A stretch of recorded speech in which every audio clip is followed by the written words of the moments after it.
Today, we are way off the original dream. The nation is reeling under the heavy burden of corruption, officially sanctioned tribalism, heavy burden of taxation, and a harsh and heartless leadership. We are not the confident nation we have been over the decades. Once upon a time, Kenyans were too proud and so confident of their nation that they refused to seek jobs abroad, including the United Nations. Today, our people are scrambling to leave the country. A recent study by Pew Research showed that up to 54% of Kenyans would wish to relocate from the country. Our children are struggling to get farm jobs in Israel, to be house helps in Saudi Arabia, and security personnel in Qatar. And the president is looking for jobs for them there, to become ayahs there.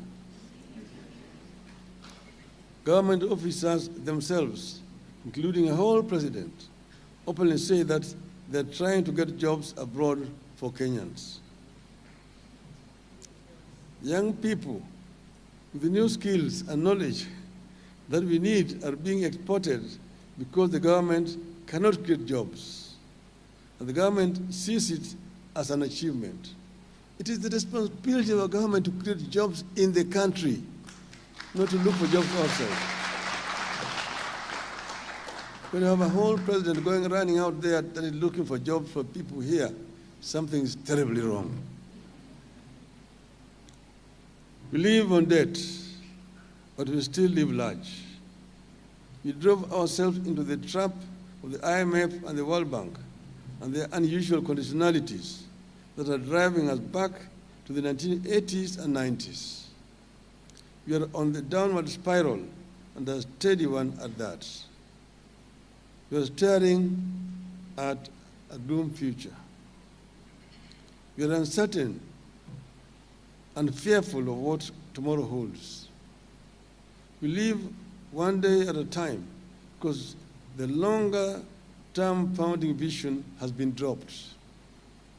It is my position that if we return to the founding vision of this country, Kenya can emerge in its 80th or 120th anniversary as one of Africa's greatest democracies and a secure and flourishing homeland for her children. You can emerge as a democratic state that is governed by law, respects human rights, and rejects corruption.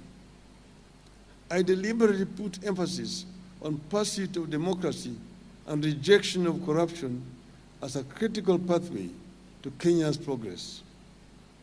If we return to the founding vision in the coming decades, Kenya will be able to witness a period characterized by tolerance and integration between communities.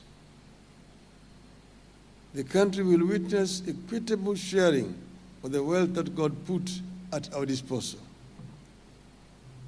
If we return to the founding vision, Kenya will live through a period where leaders answer to the people, not the other way around. We'll have a country where leaders focus their energies on important things like funding education schools, fighting corruption, creating jobs here for the children. We educate and casing the burdens of the people. Kenya will then open up a hopeful chapter in which people can live a normal lives. As things stand today, Kenyans are not living normal lives.